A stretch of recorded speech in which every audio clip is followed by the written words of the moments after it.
Sundar Pichai will be testifying at some point later this year after the midterm elections. But what can you tell us about this meeting with lawmakers and what might transpire there?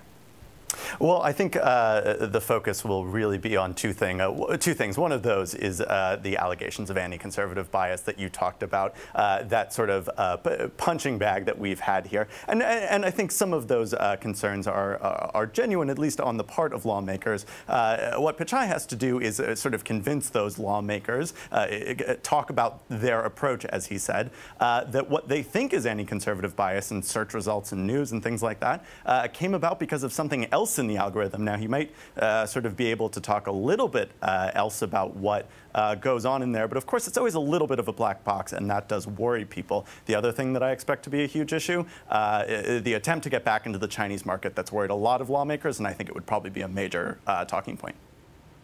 Kevin McCarthy, House Majority Leader, tweeting, "The American people deserve the facts, not slanted viewpoints. These platforms should clearly note what is news and opinion. Hashtag stop the bias." He was retweeting a tweet from Brad Parscale, President Trump's 2020 campaign manager. Tom, how much of an uphill battle is Google going to be fighting here? This is after video leaked of Sergey Brin telling the entire company that he found the election of Donald Trump offensive. Right. And it didn't help that, as you pointed out, they didn't send a high enough level executive. So Sundar really has his work cut out for him.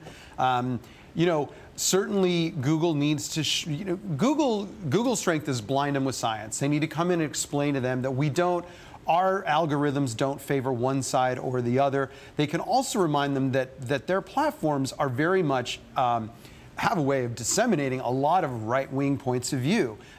They have been a platform that the Trump administration has been able to use to its advantage. These are the things that Google needs to emphasize. They also need to bring it back to this question of the public good. Do we do a public good? What are the services that Google provides to the consumer free of charge, and how does the consumer benefit from that? Is society better off for us being there, or is it worse off? And that's something that Google executives really need to emphasize.